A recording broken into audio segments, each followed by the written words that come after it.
बिस्मिल्लाहिर्रहमानिर्रहीम। शुरू अल्लाह के पाक नाम से जो बड़ा मेहरबान निहायत रहम वाला है।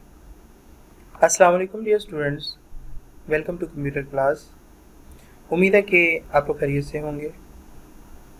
स्टूडेंट्स, चैप्टर नंबर 3 के आज 4 लास्ट टॉपिक्स को डिस्कस किया जाएगा, जिनमें steps of writing C++ program, screen and types of screen, delimiters and operators precedence शामिल है। आइए स्टार्ट करते हैं steps of writing C++ programme.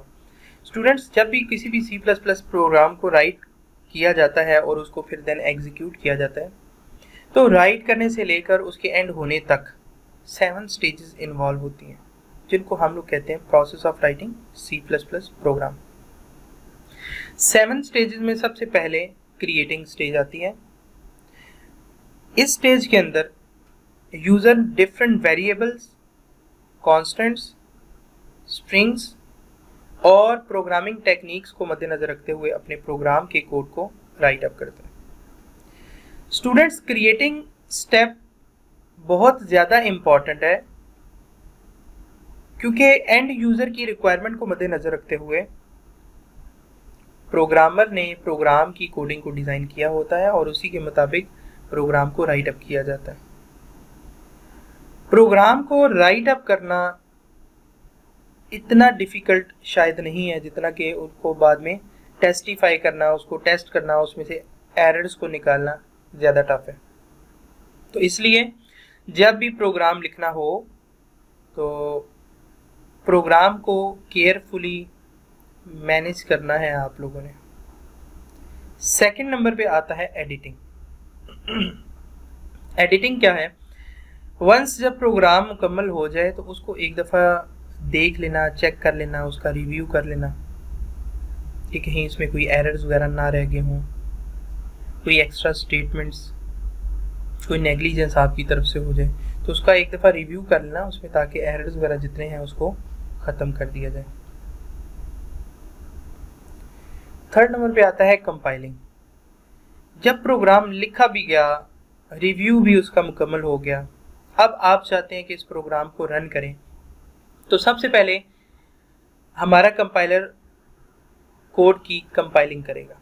अब कंपाइलिंग है क्या? प्रोग्रामर जो कोड लिख रहा होता है इसको सोर्स कोड कहते हैं और ये बैक एंड पे .src फाइल बनाता है। जब इसको कंपाइल किया जाता है तो ये सोर्स फाइल कन्वर्ट हो जाती है ऑब्जेक्ट फाइल में, यानी बाइनरी फॉर्म में, जिसकी एक्सटेंशन होती है .obj। क्योंकि कंप्यूटर एक ऐसी मशीन है जो बाइनरी फॉर्म पे चल रही होती है, इसलिए सोर्स कोड हमारा ऑब्जेक्ट कोड में कन्वर्ट हो जाता है कंपाइलिंग के अंदर। फोर्थ स्टेप में लिंकिंग आता है। सोर्स कोड और ऑब्जेक्ट कोड आपस में कंबाइन होकर एक थर्ड फाइल बनाते हैं, जिसको एक्जी फाइल कहा जाता है। और आपको पता है एक्जी का मतलब है एग्जीक्यूटेबल फाइल। यही फाइल बाद में सिस्टम पे रन होती है।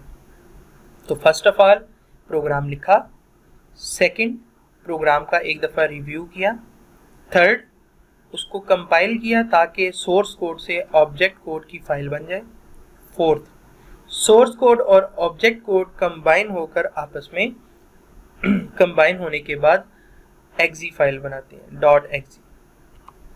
फिफ्थ नंबर पर आ जाता है हमारे पास लोडिंग।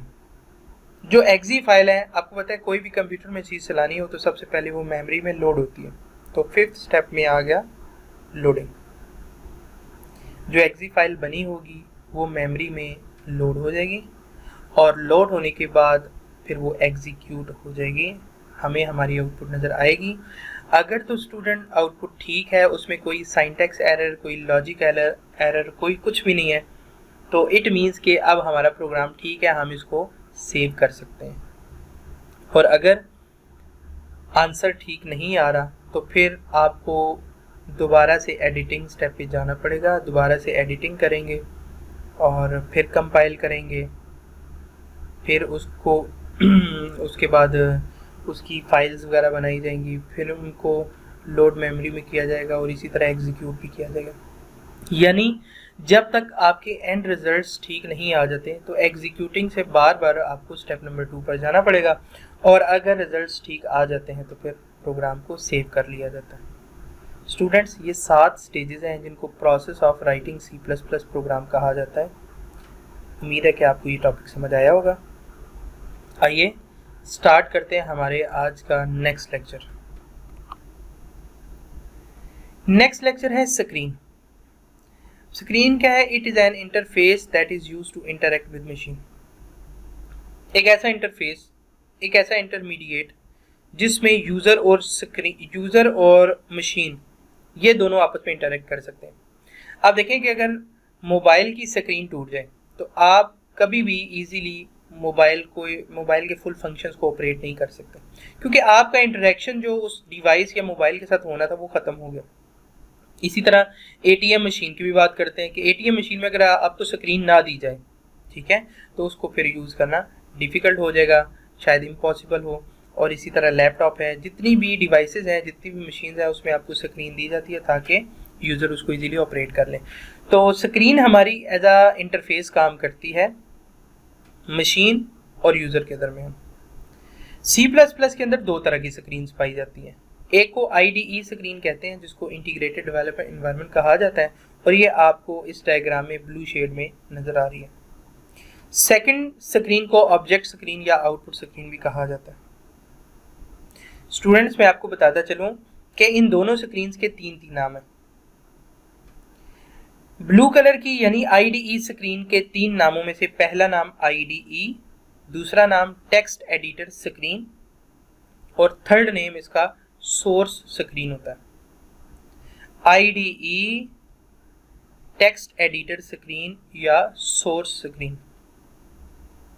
इसी तरह जो ऑब्जेक्ट स्क्रीन है इसके भी 3 नाम होते हैं। Number 1 object screen, number 2 output screen, और नंबर 3 कंसोल स्क्रीन। आपको याद होगा एक हेडर फाइल है conio.h। कोनियो का मतलब होता है कंसोल इनपुट आउटपुट, यानी वो इस स्क्रीन के हवाले से, अगर इस स्क्रीन पर आकर आपने इनपुट आउटपुट यानी सीन सी आउट के फंक्शन परफॉर्म करने हैं तो फिर सीन और सी आउट लिखा जाता है, या उसकी conio.header फाइल h.h लिखा जाता है। तो बताने का मकसद ये है, यहाँ 2 तरह की स्क्रीन्स हैं। आप लोगों ने स्क्रीन्स को देख लिया, आइए इनकी डिस्क्रिप्शन की जानिब जाते हैं। IDE screen. IDE stands for Integrated Development Environment. It is also known as text editor screen. It is used to create, edit and save programs. It is also providing a powerful debugger. The debugger helps user in detecting and removing the errors in the program. आपको जो screen नज़र आ रही है blue colour में, इसमें आप देखें ऊपर बहुत सारे मेन्यूज़ आपको नज़र आ रहे हैं। इन मेन्यूज़ में पहले लेटर हाईलाइटेड हुए हैं, और जो हाईलाइटेड लेटर्स हैं इनको आल्ट के साथ एज ए शॉर्टकट की यूज़ किया जाता है। फॉर एग्जांपल, फाइल ओपन करनी है तो आल्ट F, एडिट ओपन करना है तो alt E and so on. और फिर जब इधर जो भी कोडिंग लिख दी जाएगी उसको बाद में रन करना पड़ता है। रन करने के लिए स्टूडेंट्स कंट्रोल F9 की शॉर्टकट की होती है। आप IDE में जब अपनी कोडिंग मुकम्मल कर लेते हैं तो फिर आपने कंट्रोल F9 करके ऑब्जेक्ट स्क्रीन पर अपने रिजल्ट्स देखने होते हैं। तो ऑब्जेक्ट स्क्रीन क्या है? This is an output with which show the results of the program. When we write a source code on IDE, then we must run this to see the output, and output always displayed on the object screen. और इसकी shortcut की क्या है? Control plus F9। Students, जब आप practical perform करेंगे तो आपको ये 2 तरह की जो स्क्रीन है इसका सामना करना पड़ेगा, और आई होप कि आपको ये स्क्रीन और इन दोनों की टाइप्स समझ आ गई होगी। आइए चलते हैं आज के 3rd टॉपिक की जानिब, delimiters. A delimiter is a unique characters और series of characters that indicate the beginning and ending of specific statement or string or function body set. Delimiter क्या है कि आप किसी भी कैरेक्टर, स्ट्रिंग, सेंटेंस या पैराग्राफ, आप अगर उसको एक बाउंड्री देना चाहते हैं तो आपको स्टार्टिंग और एंडिंग कुछ ऐसी चीज़ चाहिए जिसके अंदर वो एक बॉडी बन जाए या बाउंड्री बन जाए, तो वो तमाम तर स्पेशल कैरेक्टर्स जिनको यूज़ करते हुए आप किसी भी चीज़ की बॉडी को डिफ़ाइन कर देते हो या उसकी स्टार्टिंग और एंडिंग पोजीशन को डिफ़ाइन कर दो, तो उनको डेलीमीटर्स कहा जाता है। फॉर एग्जांपल राउंड ब्रैकेट या इसको पैरेंथेसिस भी कहा जाता है, ये डेलीमीटर की एग्जांपल है। करली ब्रैकेट्स आपने देखा होगा C++ प्रोग्राम में, मैंने आपको बताया था प्रोग्राम बॉडी के स्टार्ट में आपने करली ब्रैकेट लगानी है जो ओपनिंग को शो कर रही है, और at the end get ch के बाद आपने क्लोजिंग करली ब्रैकेट को लगाना है जो उसकी एंडिंग पोजीशन को शो कर रही है। तो ये टैग्स भी यूज होते हैं as a delimiter. Escape sequences या कमेंट्स, जब आपने मल्टी लाइन कमेंट्स पढ़ा उसमें आप लोगों ने ये सिंबल्स देखे होंगे कि फॉरवर्ड / स्टैरिक ये स्टार्ट में लगाया जाता है और स्टैरिक के बाद फॉरवर्ड स्लैश लगा के इसको क्लोज किया जाता है। ये कमेंट की लिमिटेशंस को शो करता है। फिर इसी तरीके से double quotation mark, single quotation mark, तो ये किसी भी चीज़ को स्पेसिफिक बनाने के लिए या उसकी लिमिटेशंस को डिफाइन करने के लिए इस्तेमाल होते हैं। इनका इस्तेमाल C++ लैंग्वेज में बहुत ज़्यादा है। आपने देखा कि जब conio.h या iostream.h या इसके अलावा कोई हेडर फाइल प्रोग्राम में डालें तो लेस देन और ग्रेटर देन का साइन लगाया जाता है, तो वो भी एक पेयर टैग है, उनको भी डेलीमीटर कहा जाता है।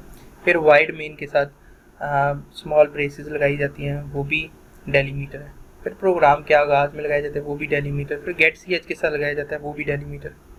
तो हमारे C++ प्रोग्राम में बहुत सारे डेलीमीटर्स जगह जगह इस्तेमाल होंगे। इंशाल्लाह मैं आपको साथ साथ जब भी प्रैक्टिकल करेंगे बताता रहूँगा।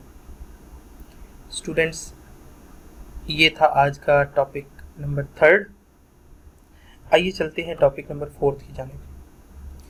सबसे important topic, operator precedence. Students, operator precedence में आप लोगों ने किसी भी इक्वेशन को सॉल्व करने का ऑर्डर सीखना है।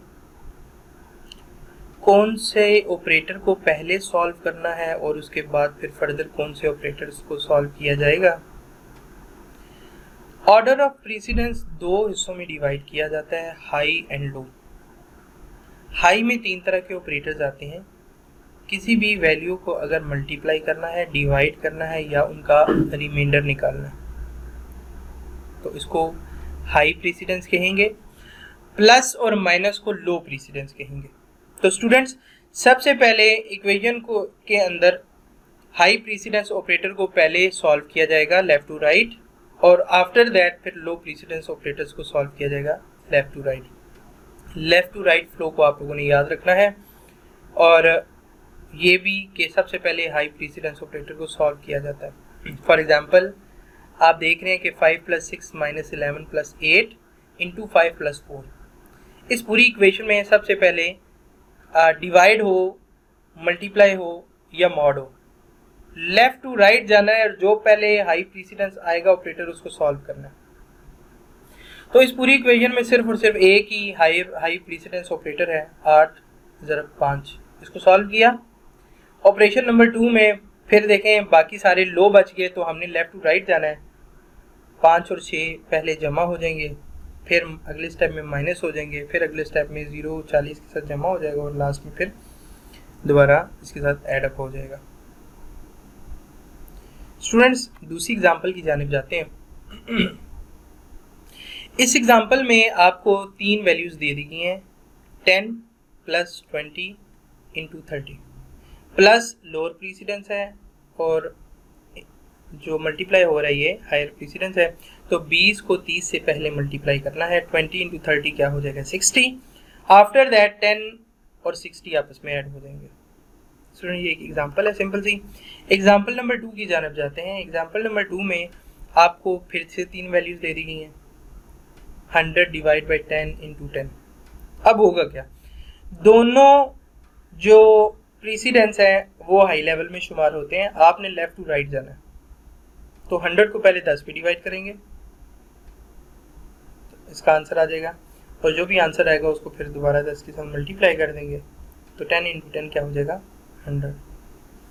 स्टूडेंट्स, थर्ड एग्जाम्पल की जानब जाते हैं। थर्ड एग्जांपल में आपको 5 वैल्यूज दे दी हैं, 100 + 20 डिवाइड 10 -3 इंटू 10। तो आपने लेफ्ट टू राइट जाना है और हायर प्रेसिडेंस लेवल को मद्देनजर रखना है। तो देखिए 100 + 20 तो हो नहीं सकता, 20 डिवाइड बाई 10 ये होगा क्योंकि ये हाई प्रेसिडेंस आ गया। 20 को 10 पे डिवाइड करेंगे 20, 200 को 10 पे डिवाइड किया 20, आंसर आ गया। नेक्स्ट -3 ये हो नहीं सकता, फिर 3 इंटू 10 ये होगा, इसको भी सॉल्व कर लिया। ठीक है स्टूडेंट्स, आपने इस सीक्वेंस को ज़हन में रखना है और बाकी खुद भी एग्जांपल्स वगैरह आप करें। और अगर कोई क्यूरी वगैरह होती है, कोई चीज़ आपको समझ नहीं आई, समझने में दुश्वारी पेश आई है, तो आप मेरे नीचे दिए हुए ईमेल आईडी के ऊपर मेल करें और इंशाल्लाह आपको सेटिस्फैक्ट्री आंसर दिया जाएगा।